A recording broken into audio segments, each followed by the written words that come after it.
spearheaded the effort for the marquee restoration. So we bought the building, remodeled it. Looks nothing like it used to. The ugliest Christmas sweater I've ever seen. Me too.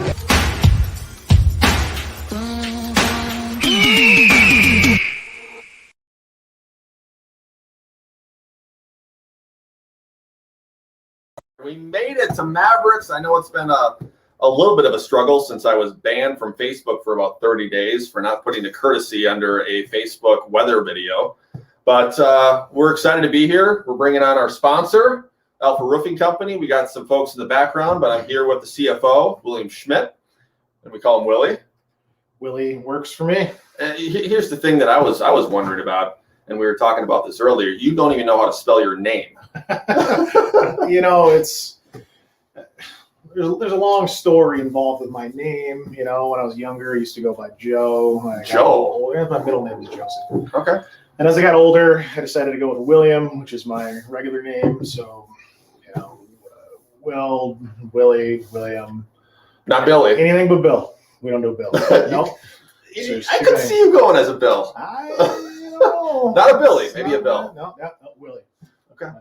We're going to stick with that, I think. So a little bit of a background about Mavericks and why we decided to do this is I think there is an opening in North Iowa, Southern Minnesota, really the Midwest or anywhere, that we want to talk with influential and encouraging and promising leaders in the community. And I feel like there's no one better here to start with our sponsor than, of course, Alpha Roofing. So we'll dive into a couple of questions of how we started.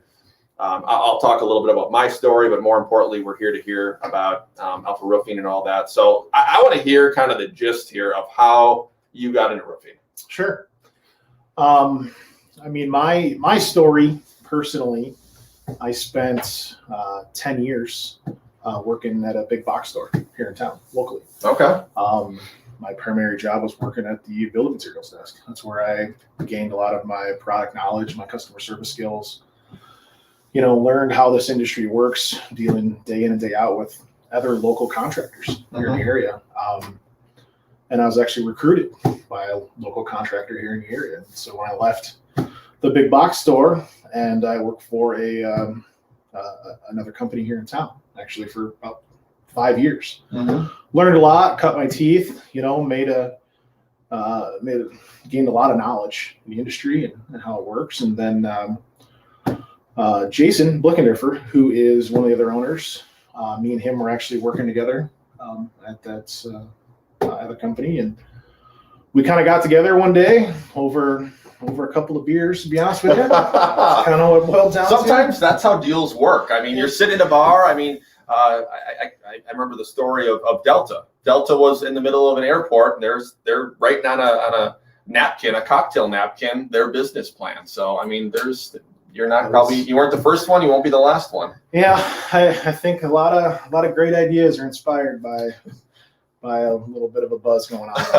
But no, that was kind of the start of it. The inception was me and him just kind of got together and decided, you know, hey, why don't we try and do this for ourselves? That's kind of the American way. You know, no regrets, no, had no issues or problems leaving my previous employer. Just a matter of we wanted to do it for yourself. You know, that's just kind of, if anybody should be able to understand. Sometimes you just got to go out and try to make it on your own. And you guys are doing a pretty good job. I feel like we're doing well.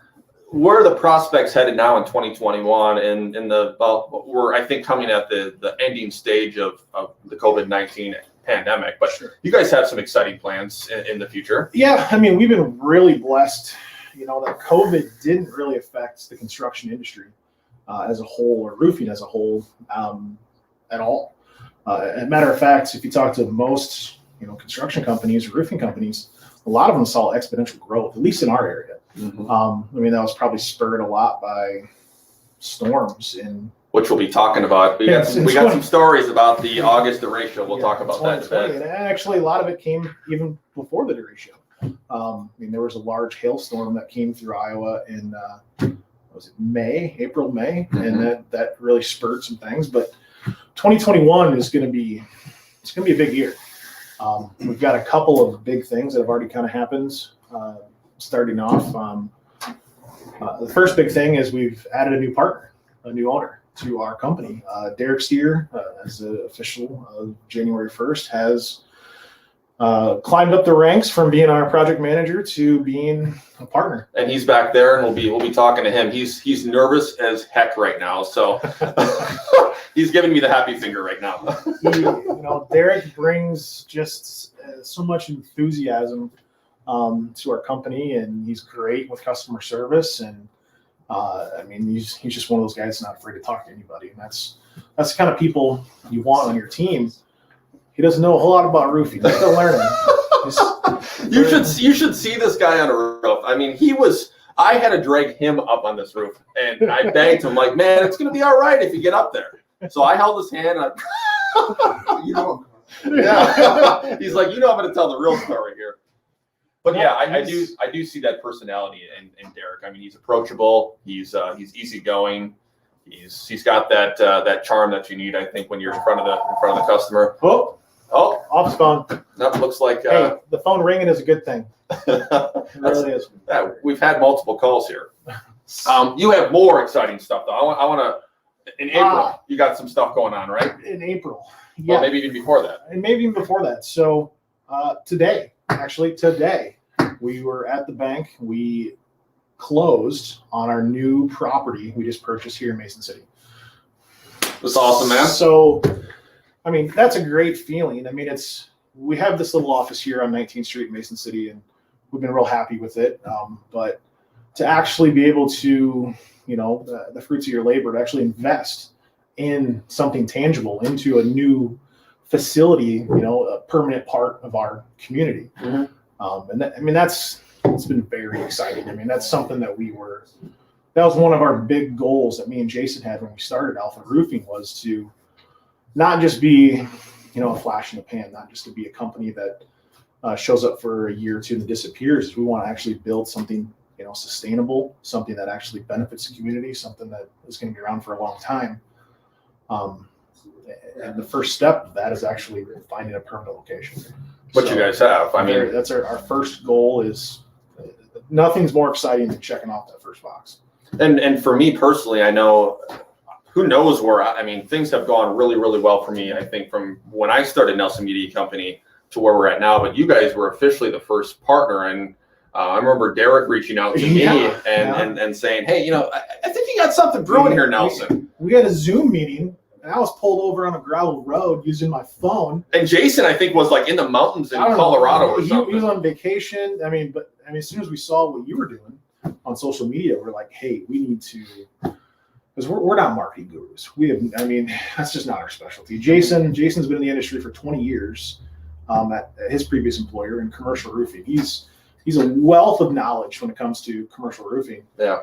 He's not a marketing person. I feel like I got a pretty good handle on, residential, shingle roofing, but I don't know anything about Facebook or Instagram and I think that was the big thing, is we just wanted to partner with somebody that knew what they were doing, how to really gain traction on the digital side, and you did a phenomenal job of that. That's for sure. Yeah, and I think from my end too, I don't do anything without doing any research, and I liked where you guys came from, your background, the fact that both you and Jason had a lot of experience, I think, within anything with roofing. I didn't realize that it was kind of branched off between commercial and residential, but I think that's pretty awesome. And the fact that you guys aren't just, and that's not taken away from anyone or anything, but you're not just in one location. Yeah, you're in North Iowa, but you do work in Des Moines. You're doing a lot of work in Cedar Rapids, the Iowa City area, Marion, where you guys did, I know, a lot of work after the derecho. So for me to be able to partner up with someone, not only with integrity, ethics, but I think a growing company is important too. And we're trying, a lot of the work that we've done, whether it was from the hail or derecho or, Des Moines, Cedar Rapids, what have you, has been based upon relationships that we've built within the industry. Mm-hmm. It really hasn't, we haven't been spending thousands upon thousands of dollars in marketing. Like, that's just not our business model. Our business model is building positive relationships, having people trust us in what we do day in and day out, and trust us with their, with their big investments, whether it's a building flat roof, shingle roof, what have you. So, I mean, that's a large part of the Cedar Rapids is we are actually being referred by other roofers in the Cedar Rapids area. That says a lot. To come down and help because they were just inundated, with calls that they couldn't get to everybody. So, yeah, I mean, that made us feel really good. So, that we have other roofing companies that are saying, hey, if we can't do it, these are the guys we would trust to do it. Yeah. And that's, I mean, the rest is history. We went down there and it's a busy year last year. It's going to be another busy 2021. And we'll talk about the ratio probably in about 10, 15 minutes when Derek decides to get off the phone or if he's on the John or whatever he is. I want to find out a little bit more about you and how, when you were a kid, did you always have the entrepreneur spirit? How did you end up in this direction? Like when you were a kid or high school or college, did you think that this was going to be something that you would be doing, looking beyond? Like I know for me at some point, I always loved doing weather, but I just knew in the heart of hearts that I was going to probably want to start my own business based on my personality. Did you think the same thing about yourself? No, to be honest with you. No. I there's a lot of people that feel like they just knew like that I'm just going to start my own business. I'm going to go out in the world. I'm going to kill it. Honestly, when I was getting out of high school and going into college, I had all aspirations of becoming an accountant. Like I wanted to get my CPA, get my license. Well, you're doing financing now. Kinda, but I really had no desire or aspirations to become an entrepreneur, to become a business owner. I was hoping to find myself a nice little cubicle and this is my little world and I was going to live in it. But are you more introverted that way? Because it doesn't seem like it. No. You could probably be both ways, I could see. I would say my years that I spent in a big box store doing customer service, dealing with homeowners day in and day out, really changed, my aspirations of what I wanted to do. I realized quickly that the trades, or maybe even doing finances in the trades, or there's plenty of work that can be done in the building trades as it is. Mm-hmm. There's a big push right now, everybody to go to college, get a degree. That's how it was when we were kids. Right. It just that they beat you over the head with it. And to be honest with you, that just when I got to college and started doing accounting, it wasn't for me. I found out really quick that I wasn't satisfied. I can't understand how anybody can sit down and do ledgers for a living. Right. And that's props to you guys. And I think every business, and we need CPAs and we need accountants and financial people, but man, oh man, I just can't sit there. Don't get me wrong. Sturgis, our accountant, man, that guy bails me out on every once in a while I got some crazy QuickBooks questions he's got to handle for me, but they help us out tremendously. But I had, like I said, getting into customer service, I really, found out I liked working with people. I like helping people as much as I can. Even in that big box store for 10 years, I had a lot of customers that were always just coming in there looking directly for me so I can help them. I'd have a line at the desk just waiting for me to help them. Made me feel great. They were waiting for you, not customer service, but you. They're waiting for me specifically so I could help them either figure this out or estimate that or whatever the case may be. And that was a really good feeling. And it's something that I realized that, I am good, at customer service, at trying to help people. I have a story about that, and I don't want to cut you off, but I remember in college, I was working at a cell phone store, and I was the top seller. Like, I absolutely killed it for selling, but people would always come back, and they would never look for me because they knew I knew nothing about the cell phones. I could sell the heck out of it, but they would come back and like, hey, how do you turn this on? I don't know. Go talk to DeAndre, his name was. I worked in Milwaukee at that point, and I had no idea what I was doing with that. So that says a lot about what you do for the customer. Because after I sold it, I was just like, I can help you, but it's probably not going to be right. And that's sales in our industry is there's a lot of people out there that just sell and don't know anything about it. Mm-hmm. That's a huge part of our industry. And I like to, I take pride in knowing that I have the information first and then talk about it versus just, there's an old, we won't get into too many of the sayings, but there's a saying out there that, if you can't, dazzle them with your knowledge, baffle them with your BS. So Derek's raising his hand. So I like to have the knowledge first. And I feel like having honesty and integrity and knowing what you're talking about goes a little farther than the car salesman pitch. Yeah. So that's how I feel about it. But yeah, getting into roofing, it just wasn't the plan. It just kind of fell in our lap. Just felt like it was the right direction to go. And we're with Alpha Roofing Company right now, and they're our main sponsor for Mavericks. We appreciate that. If you could give a couple of sentences, kind of, if you were that commercial for 10 to 15 seconds, what do you pride yourself on? Knowledge, integrity, commercial roofing and residential roofing. I mean, that's just what we do. We're a roofing company. I don't do siding. I don't do windows. I don't do basements. We do roofing, and that's what we stick with what we're good at. So what do you guys do in winter then? If it's cold and the shingles are a little tight, like you're not going to touch those things when it's 50 below. Like, what do you guys do in winter? Well, a lot of our time is spent between doing inspections. We have Jason. You sending Derek on the roof again, or sometimes you got to get up there and get his cleats on with the ice. But, on the commercial side of things, this is a great time to get out and assess flat roofs. When it's got snow on it or snow starting to melt, it's a great time to find those leaks. On the residential side of things, we can do some small repairs here and there, but it's just not a good time of year to do full replacements. Obviously, the shingles aren't going to seal, but and then education. This year's a little different with COVID. Typically we would be spending more of our time going to seminars, going to roofing expos, and really gaining new product knowledge, gaining new information that we can take and bring back to our customers. But with COVID going on, a lot of that stuff's canceled. A lot of it's been rescheduled. And unfortunately, just like every other contractor here in northern Iowa, we're subject to pushing a little bit of snow.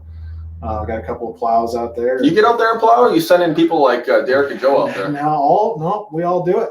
We gotta just take a bite out of it. And we're all up at 2, 3 in the morning out pushing snow, and it doesn't matter whether you're an owner or not. It's how we build a team here. Is everybody is expected to do everything, and unfortunately, it's doing snow. I love it. Let's bring in Derek. Derek's like, no, we'll bring in Derek, and we're going to introduce Derek Steer again. He is one of the owners now, correct? Yep. As of January 1st, let's see if we can get Derek in here. He's not quite in the shot yet. He's moving a little slow. Don't worry, it was only root beer in that thing. We're covering Derek up a little bit. There we go. We got Derek and Willie here, and Willie, you can stay here too. We'll make sure that we can hear both of you. Derek, thanks for being here. And you were, and maybe Willie is part of this too, but you were really the first one to contact me, I know, for this partnership. Yeah, absolutely.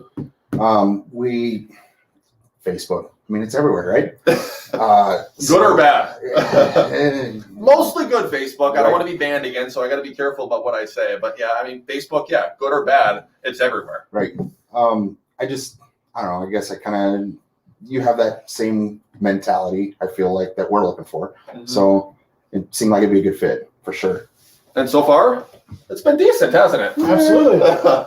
Jury's still out. So far, the partnership has been great. So what they sponsor right now is beyond the podcast, Alpha, is everything associated with Facebook. So you guys are covering pretty much mainly the weather stuff that we do. And I'm excited for the storm chasing stuff. I'm excited for any other cold spells and whatnot. But really, I think the fun for us, and especially for you, since there's a tie there, is the severe weather. I have severe weather, or we have severe weather. Tornadoes, hail, derechos, all that happens. We have the damage, and then we're looking to you guys for the opportunity to repair those homes. And you guys had quite a situation this past August. Talk a little bit about that. And I know, Derek, you told me a couple of stories about the first day or so when the derecho happened. Walk me through a little bit when it happened, what you got, maybe even the day prior, and both of you guys can talk and take turns. The day prior of the derecho, the day of, because a lot of people were saying, hey, this was a huge shock, which to a point, yes and no, to maybe a day after. So to start, I mean, we were working in Cedar Rapids already because of a hailstorm that hit in April or May. And that was, we're doing Mercy facilities down there. We had 4 larger facilities down there that we got referred into from another contractor down there. We're talking, 1,000 squares of roofing. It's a pretty large project. Yeah, that's huge. We had just finished up probably those few homes, and we had a couple other little ones from doctors and nurses from down there. We just finished up those homes or those clinics 2 weeks before the derecho hit. So like we weren't full gun running down there. We're just trying to get some of these larger projects taken care of that we got referred in on. And then the day the derecho hit, Which was a crazy day. was insane. Me and Derek were actually, we have an office in Des Moines. We were headed down there. And I think we were texting, weren't we? Yeah. I think so. I believe we were all We were texting in that a day. truck heading down to Des Moines to pick up some, we had an Furniture. enclosed trailer, some furniture. Yeah. And, oh man, We were This- just talking. We were talking back and forth. We weren't on our phones, had satellite radio on, so we had no idea. We made it down to like Woodbine, or we made it down to something. Maybe it wasn't Woodbine. Anyways, it doesn't matter. But we made it down to some little town. And we're like, what happened? Like why can't we go left? Well, we got routed off the interstate. Yep. And then it was back roads all the way down, and we finally kind of figured out what was going on. we had to come in to the Des Moines metro area from way off west. So it was a 4-hour adventure to get into Des Moines just to get this furniture. We didn't even have any idea what was going on. Like there was trees down on every gravel road we turned, and we're pulling a trailer behind our truck. It was. Well, I think personally for me too, I remember, so that Sunday, they were talking about a marginal threat for severe weather, but I was looking ahead at some of these high resolution computer models, and it was looking way more impressive. No one was really talking about it. The SPC didn't do anything until about 3 o'clock in the morning. They upgraded to a moderate threat of severe weather, which is significant. So I think at that point, this was going to be big. So I remember getting up at about 5 o'clock in the morning saying, hey, I'm going to go storm chasing. And I probably left at about 9, 10 o'clock, and I left about a half an hour probably too late, because I took 90 all the way from Rochester through the Dells and into Madison. And I got to the northern edge of Madison, and it was pitch black. You could see the wall cloud, the shelf cloud, or not the wall cloud, the shelf cloud and everything. I darted south on I-39 into Rockford, and I never saw winds of 60 plus miles an hour for so long. And that was by the time that the storm weakened. But it was probably about 60 to 65 mile an hour winds. I was on Facebook Live at the time. There was probably about that much water flooded on I-39 all around. I went through tolls. I went through every single toll, didn't stop. I never got fined, thankfully, but you couldn't see anything. Normal people drive away from that stuff. I just want to put that out there. Very true. But I missed it. I mean, it weakened substantially by the time I got to Madison, Janesville, Beloit, and then Rockford. The place that I got hit the worst was the Woodward, Madrid, then eventually Cedar Rapids and Marshalltown, which Marshalltown, the airport, had a wind gust, I believe, of 105 miles an hour.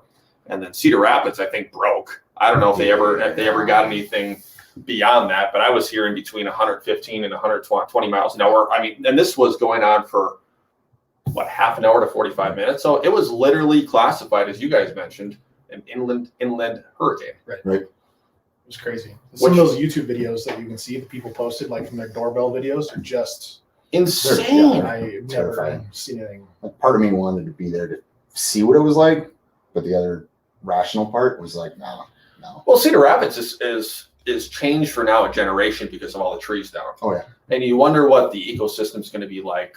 Even if you're a scientist and you're measuring the CO2 levels, how that changes the environment there in a 100 to 200 mile diameter or radius there. I mean, still trees down along the interstate down. I mean, it's just going to take years and years to clean that Mountains up. of mulch. yeah. So Mountains. when we delivered the check to that family in need back in November, I had a GoFundMe page in August that I had like $450 left over, and then you guys matched that to $1,000. We partnered up and we gave a family that really needed it. I think they didn't have any money for rent, they didn't have any money for food, so we presented them $1,000 check. I remember being down there, and there were trees still littered and just all over the place. You get to a point where you don't have enough room and enough people and manpower. And I think there's a couple of dump sites around Cedar Rapids, but what are you going to do with it? They piled it in the field, didn't they? All the Yeah, mulch. all the mulch was in And the field. they north of do they town. burn it? No, it's still piled there. I don't know what they're gonna do with it. It's Eat some it's mulch mind in your garden. blowing. Tell Menards about that one. Right? For sure. Yeah. Somebody will buy it. So day after, or I remember, and you may be in this conversation as well, but I remember when we were out to lunch, was that last week or 2 weeks ago? You were telling me a little bit about that first day being in Cedar Rapids, being on a roof. So I went down to check on the Mercies that we did, just to make sure everything was okay. Panic. Yeah. I mean, we Sheer just, panic, I'm we sure. just finished 1,000 squares of roof, and that was my biggest concern. Was, oh man, how much of that just blew off? So he's like, I'll go. So he gets in his truck, heads down. Well, I got down there, and first of all, I'm still not familiar with Cedar Rapids, so I run. Well, now you know it really well. Yeah, no, I'm getting real good down there. But I run it all off of GPS. So I get down there, GPS doesn't work. You can't call out, you can't do anything because phone lines are all down. Mm-hmm. I finally made it to the 4, checked them all out, and everything was okay. But I felt like a vulture, with just driving around in a roofing truck after this huge disaster. So I just I checked those 4 out, and I'm like, I'm not doing this, and I left. Yeah. Didn't make it. I made it back to Center Point where my phone worked. Called Willie, talked to Willie. Was headed north. Got some more phone calls. I don't remember if they come to you about they had some more that they needed us to check out. Mm-hmm. So next day went back down. Started looking at everything that they had to look at. Got through all the Mercy stuff. I was on the last one, and I checked it all out. Looked good. One of the nurses came out, and she said, "Hey, I live just down the street. I got a hole in my roof. Is there anything you can do?" I said, "Well, yeah, we can patch it for the time being until your insurance takes a look at it, and we can go from there." So I went up, climbed up, got up there, and I wasn't up there maybe 2 minutes. Somebody stopped. "Hey, we got a hole in our roof. Is there anything you can do?" Yep. So I climbed down, got their information, gave them a card. Proceeded to do that again. Got back up there. Same thing, came back down. You were getting those a lot of exercise with your legs. Huh? Absolutely. But that happened a couple times, and finally I was just like, all right. So I put a piece of paper on the tailgate, bunch of cards, and when people would stop, I'd just be like, "Yep, write your name down, your address, your phone number." So how long did that list eventually get? Pages. Wow. Between people just stopping him, and then some of those other roofing companies referring our phone number out, we were legitimately getting, not exaggerating, 20 to 25 phone calls a day from people from Cedar Rapids area. I mean, we went from 1 or 2 calls a day, for local up here in North Iowa, to 20, 25 people from Cedar Rapids. So who's answering all these phone calls? You in here? Yeah, I was I was doing everything I could do to. I mean, think about it. That's about 1 every 20 minutes if you're doing an 8-hour shift. And then trying to get them to Derek, who was down there with no cell service. So I was taking pictures of Post-it notes and just sending them to him because he had to go out and just even see what's going on. I mean, is the roof blown off? Is it just missing a couple of shingles? You have to start triaging people's roofs to determine who's going to get Where we're going to first. Right. Like, it just. Well, how do you decide that? Is it just the first come, first serve, or is it? Hey, to a point, but at the same time, You can only help so many. well, if you have a couple shingles blown off, that's one thing. Or you want to, hey, can you check to see if I have damage? If there is no damage, there's Bob down the street that has a legitimate tree, a branch through his roof. It is leaking into his daughter's bedroom. That takes priority. I mean, plain and simple. And finally, we ended up just being like, hey, do you have a hole through your roof? No. Okay, I've got you on the list. I will get there. I'll call you before I come. But I've got 3 other ones that are in dire need right now that I have to get to first. Most people were fine with that. And really, I mean, I got an opportunity to go with City Councilwoman Ashley Van Orning. Were you with us when we got that tour of Cedar Rapids? I don't know if you were. No. That was probably after I had to hold your hand climbing up the roof. That's the true story. I had to walk below Chris, so he felt a little better. I'm not real crazy about heights, but let's be honest, you weren't either. I was worse, but you're. I had to man up for you. You know? You did. I had to be there for you. You were, but she took me around Cedar Rapids to some of the hardest hit areas. And I'm not like a overly sensitive, emotional person, but it hit home. I mean, there were people still outside camping out in basically like, there was nothing left to their apartment. Yep. I mean, just 2x4s kind of left over, people having fires, eating like just whatever they could get their hands on. I mean, it's, I wouldn't say it changed my perspective, I think, definitely, of trying to find ways to help others. And that's probably a big reason why we went and at least helped the one family. Right. But before I went to Cedar Rapids, I had an opportunity to go and look at Madrid, Woodward, and Marshalltown. I took that whole area just west of I-35, which was, if you know anything about where Woodward is or Madrid, it's just northwest of Des Moines. And I went. That's where we got turned around.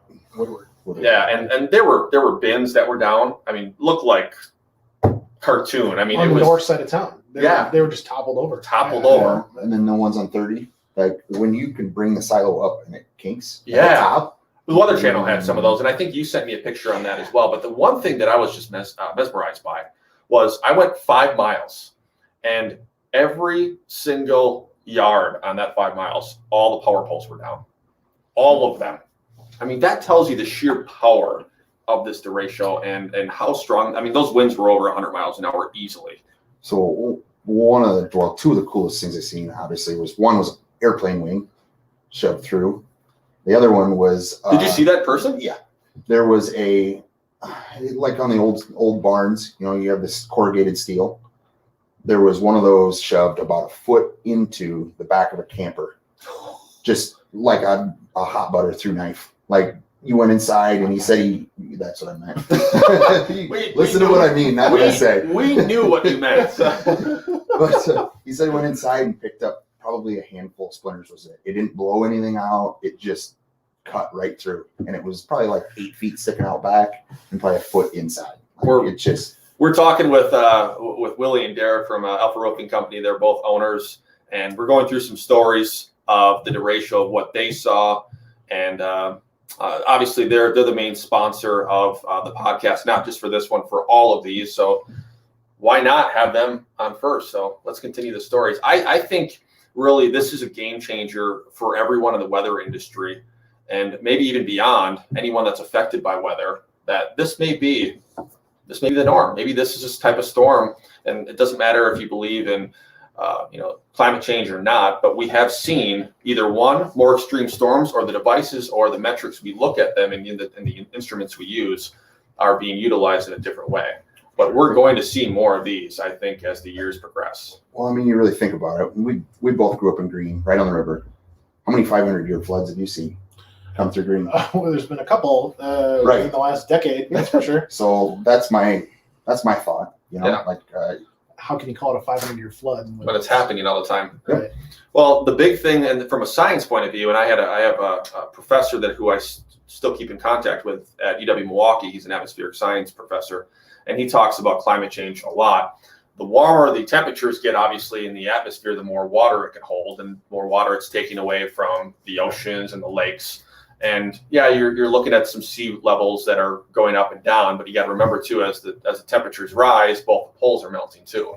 So you're adding more and more water and more fuel to the atmosphere, which is allowing for some of these storms to just become more extreme, more waterlogged, and that's why you're having more of these 500-year type floods. You're the weather guy, Chris. Has there ever been a derecho that came through Iowa prior to this? Because I've never even heard of this being a thing until 2020. So back in 1998, there was a really, really well-known derecho that started in North Dakota and flew through Minnesota and Wisconsin, and eventually went through like Indiana, Ohio. It was one of the longest track derechos with 60+ mile-an-hour winds that we know of. Right. So that's the speed that it has to hit is the 60 or what? We consider it a derecho being a long track violent windstorm. So you're talking about a windstorm that's probably in excess of 500 miles beyond that it's going. Okay. So you're talking what's 500 miles, probably from here to Kansas City, maybe longer. I mean, that's pretty substantial for a storm like that to hold. This storm in the Milwaukee area is really well known. There were winds in Dodge County and Waukesha County, Milwaukee County, which is still the suburbs of Milwaukee, that were excess of 105 miles an hour. So very similar to what we have in Cedar Rapids, but these storms didn't peak in the city of Milwaukee. They were more in rural spots. This went right through the worst of the storm through Cedar Rapids. Now you also have to look at the topography. You guys have been through Marshalltown on Highway 30. Yep. What happens when you're going through Marshalltown and into Cedar Rapids? Yeah, You're kind of going down. I'm not going to be one of those people that'll be a skeptic or a conspirator, but it sure seems that as warm air kind of goes down, it's going to speed up. And that may very well what happened with this type of storm. And unfortunately, it hit some of these bigger towns in Iowa. That's kind of where I'm thinking. Gotcha. Yeah, I'd lie to you if I say it wasn't great for business, but that was going to be my next question. Like, do you guys get pretty excited about some of this stuff? Of course, it affects lives, but I mean, Derek's eyes are about this big away from the camera. Right. It's not something that I think we can handle year in, year out. Like having a hailstorm's one thing. But you're having hailstorms probably significant every other year, every 3 years. Correct. Maybe it ruins your gutters or it damages ruins your shingles. Mm-hmm. But it's fairly, if you have homeowners insurance, it's fairly inconsequential to most people. Yeah, you got to pay a deductible and you have to get a new roof. But you start talking things like, what the derecho did. It's just a whole nother level of destruction. Your home's gone. Right. I mean, I've seen ones that are completely gone. Well, I think that was on the southwest side. That was the worst, right? Mm-hmm. I know you guys did a lot of work in Marion, which is just north of Cedar Rapids. But I mean, I've heard stories that, not completely wiped off the foundation or anything like that. But you're talking, if you have winds about 130 miles an hour, that's EF2 type winds. And that's just not like a tornado that's over your house for a minute or two. These are winds that were around for 30, 45 minutes. Similar to, Parkersburg. That was at 2008 mm-hmm. when the tornado hit Parkersburg. And now you go to Parkersburg and you see the whole new half of the town. And because all the trees are gone. It is weird looking at that. It looks like a brand new town. Correct. Now, parts of Cedar Rapids are the same thing. There's just no skyline. The trees are just gone. It's just, that's a whole new. Jason's trying to call you. Yeah, Jason. Trying to get on. Do you want to answer that and see if he wants to pop on? Yeah, ask him. Get on the podcast. Yeah, see what he's got. Jason's one of the owners at Alpha Roofing Company. Blick, you're live. Don't swear. Oh, yikes. Hold it up to the mic. Jason, welcome to the podcast. How are you, my friend? I'm doing well. How are you, Chris? Don't sound too excited. It kind of is what it is, right? I'm kind of interested to hear your story. Willie talks very highly of you, and so does Derek, and I already know about you. So tell it. So they're lying. They're lying? How did you get into the business anyway? How did I get in the roofing business? Yes. That's a good story. Actually, my dad was in the roofing industry when I was growing up. And after I finished my first year of college, I needed a job during the summer. So I kind of jumped into that. And it turned into kind of a lucrative business. I mean, you guys have some nice tables down here, and you got a brand new building set up in next month? Yeah. So I guess it's turned out to be a pretty decent gig. I got a really a solid question. Sure. Why is Alpha successful? Is it you? Is it Willie? Is it Derek? Who is it? It's everybody. Ooh. I was hoping you were going to say you. No. It's everybody working together to, attain what the main goal is. And the main is, satisfying customers and, going out and doing what we do every day and making sure that everybody's happy after we finish projects. What's the best part about your job? For me, Yeah, for you, or just as a company too. Like, what gets you up in the morning to come to work every day, or why are you satisfied when you close your eyes and go into bed about this company?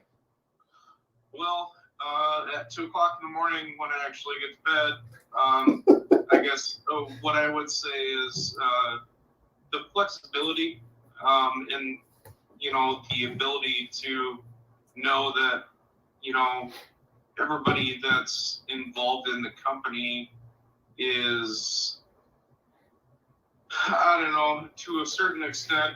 I mean, everybody has a long leash. So. Well, you hired Derek, so that says a lot. Yeah.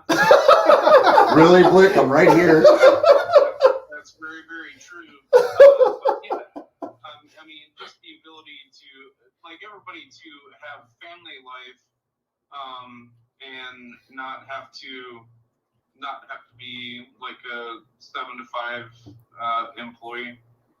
I have one last question for you, and it's a not really a serious one. What kind of Christmas gifts do you give these guys? Oh boy. Put you on the spot. Is it like a Hy-Vee gift card that doesn't work? I've gotten one of those before. No, we had planned on taking a trip somewhere, but with COVID restrictions, that kind of pulled everything back. So, I don't know. We'll. I owe you. We did give all the kids, all of our employees.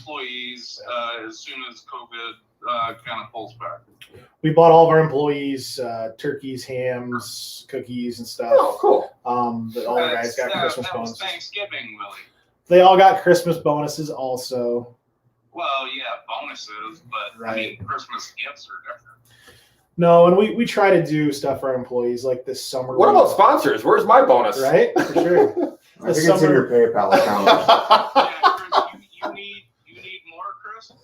Oh, I'm good. I'm very happy. I need more. Christina says she needs more. I'm very happy.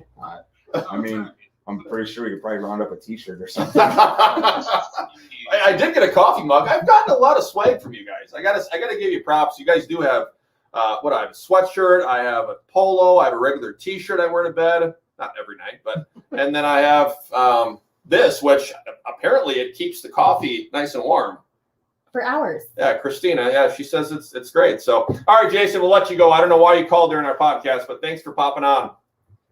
No, I appreciate it, Chris. Goodbye. All right, dude. I'll call you when we're done. Yeah. All right. That was pretty awesome. We didn't even plan for that. Catch him on the spot. That was an option. He tried to hide out. Didn't want to do Right. it. He thought, oh, this is only going to last 30 minutes. It'll be good. Easy. All right, we'll do a couple more minutes, couple more questions. I know we don't have questions from viewers, but this will kind of be like a quick one. Maybe a sentence, maybe a word, and I'll just kind of go through. Are you scared of heights? Absolutely. You're scared of heights? Absolutely. We use technology now to estimate a lot of our roofs. We have, 4 drones that we use. I'm a licensed drone pilot. These guys can go out, take the pictures, and get the measurements, and I will help them day in and day out do estimates. But I ain't getting on the roof. So when we were down there and everything was flying, coming in, I would take some pictures, send Willie the address. He would plug everything in. So I didn't have to do, I was doing no bids, no nothing. I was just the guy on the ground. So, I mean, I can't. I was If I didn't have him. lassoed to my desk. I was chained to that desk, just backing him up so he can be out on the field and running and gunning, trying to help as many people as we could. It wouldn't have worked without having him here. Favorite part of your job now that you're an owner? Getting the boss Joe around. Where'd your Joe go? I don't know. I'm sure he'll watch us later. But no, in all honesty, just getting to be a part of it, honestly. Like it's You're invested now. absolutely, but it wasn't. Oh, Joe. Hi, Joe. Joe, you want to come on the show? But just everybody that's part of this has the bigger picture in mind. It's not. I don't feel like anybody's out for themselves. It doesn't feel that way. It's not. It's a well-rounded company, I feel, and I don't have anything negative to say. Otherwise, I would not have partnered up, I think, with you guys the way we have. Well, we had Alpha Daycare when it was COVID. I mean, we had kids in here. Do you have Kathy helping you out or what? No, we had my his twin kids. girls and his kids were in here. Yeah, They just colored and They were in here? yeah. Well, there that's was awesome. there was crayons and markers across this whole table. How old are your kids? I have my daughter's 9 and my son is 8. Okay. I have twin 5-year-old girls, and then also have a 4-month-old little boy at home. Oh, that's right. And, That is fresh. How's that going, by the way? Jason. Are you even getting up? Oh man, no, he's doing good. He's sleeping through the night. We're good. We're getting sleep. Blick's sons. He's got 2 boys. They're in middle school. Yep. Okay. So I mean, we're all got families. Joe's got 2 daughters. I mean, all of us are. Joe's got 2 daughters? Yeah, he's Yeah. got 2 daughters. And he's married. Okay, how are you guys? It's my brother-in-law. How? My wife is his sister. Okay, I so want to make sure I got that right, 'cause otherwise you guys would not let me live it down. that's not me. That's Mhm. that's you two. Joe! Joe in the world. Thanks for telling the world. And I just realized, like, all of us are the same age.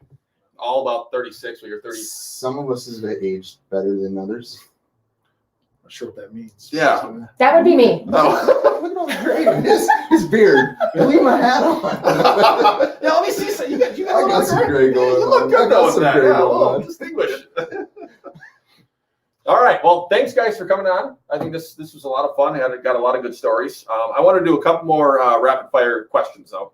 What else can I ask you? Favorite food? It was pizza, but found out last year I had celiac disease, so I'm all gluten free now. How's that going? 100%. My brother's going through that too. Gluten free pizza sucks. Yeah. It's terrible, but Sounds awful. no more beer, pizza, nothing. So Good if you make it right. that's not good. If you make it right. It's not good. Then you didn't make What's it your right. favorite food?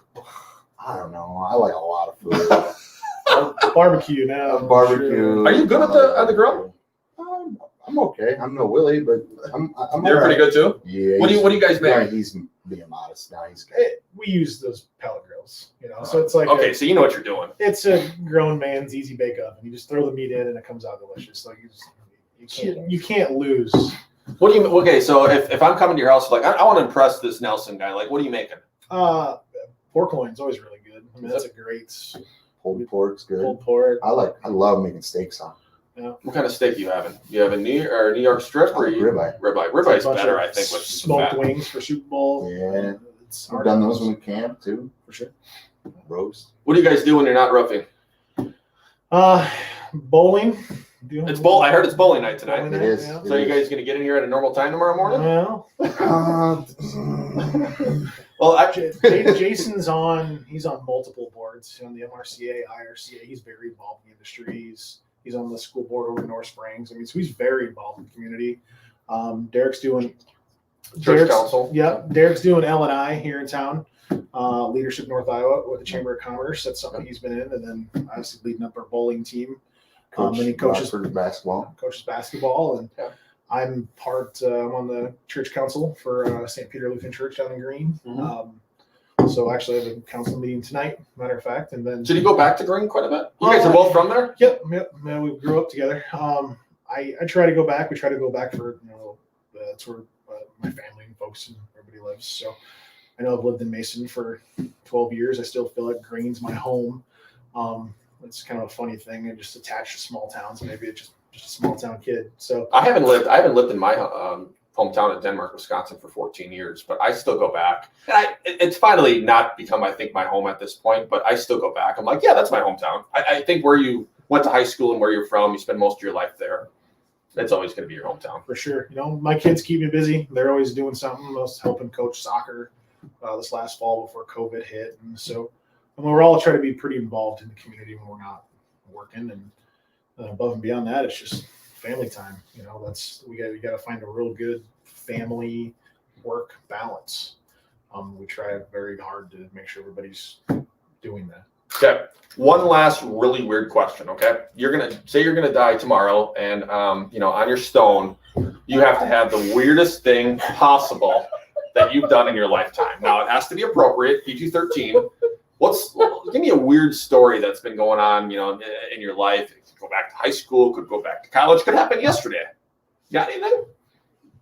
He's got way more weird stories. I don't know. They're not PG-13. Are they? They're not. Are they MR-24 or whatever they are? Let me ask you. I want that same question to you. Whoa, flipping it. I don't know. I mean, I had a pretty weird story. The fact that I went storm chasing back in August, then I made it all the way up to Hutchinson, Minnesota at about 1:00 in the morning, and I had a flat tire. I remember seeing that. Yeah, no spare, middle of nowhere, terrible weather. I was kind of screwed. That was September. Was that September? It was September. Christina had to come and get me. We didn't get back till like 8:00 in the morning. It wasn't a weird story, but I mean, it was 3 hours I drove in the nasty storm in the middle of the night to go and rescue his bus. I didn't know who else to call because I was way in the middle of nowhere. I called a tow company, and this guy's like, "Yeah, I'll be right there." It was like 12:00, and you picked me up at 3. It was like 3 by the time I got there because you called me at like 11:45 and I was in the car in 15 minutes. Yeah, and this guy, I think he finally came and picked it up on Monday. I mean, this guy was a tool, but Probably still charged you for midnight. oh, I'm sure he did.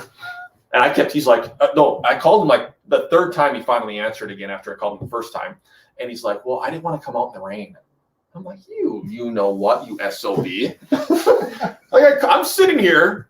I had some soda crackers on me. I think I ended up taking like my 7-Up bottle and like hung it out the window to make sure I had something to drink.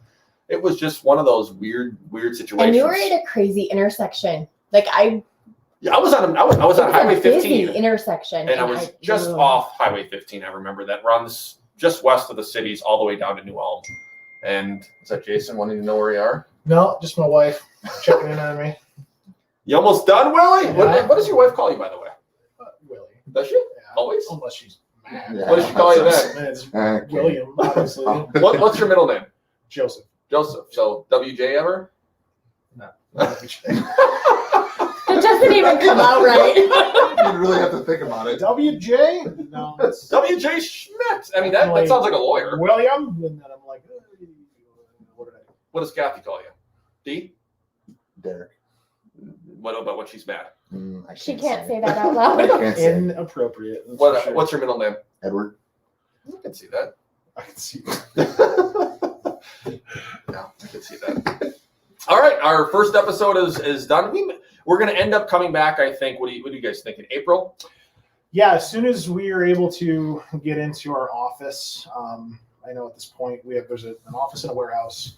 We're actually working with the sellers they're building a new building. They're a growing company as well, so we're working with them for them to slowly move to their new location. But we should be able to get possession of our office area by April, or at least be moved in, and we're going to try to do an event there to a certain degree, a grand opening. Put him in the seats in like one of those pools. What Dunk tank. Dunk tank. Oh, Done. that's a great Done. idea. Yes. Matter of fact. Absolutely. Oh, and we could put Chris in there too. Yes. Money can go to some charity. Yeah. That sounds. As long as you're cooking some meat on the grill, I'll be there. I'm down That's for that's that. kind of the plan. Where they're going Hey, to I'll sell the balls. cater Yeah. it in or do a Absolutely. barbecue and probably do some giveaways and stuff. But we're going to have a little event there. But that's all still in the planning stages. We have everything kind of lined up. We'll kind of wait till we get complete possession of the building. But And super excited about it. where can people find you, by the way? www.alpharoofingia.com. If you guys need a quote, you can go online and submit it, and then email actually gets sent direct to me and Jason. Usually they'll respond right away to an email, or they can call us here at the office, 430-8008. And right now, we're currently located on 19th Street here in Mason City. So soon you're going to be right off Federal, aren't you? Soon we're moving to the south side of Mason, right on Federal. You'll find us coming into town on the south side. All right, good. Well, we'll see you guys in April or so.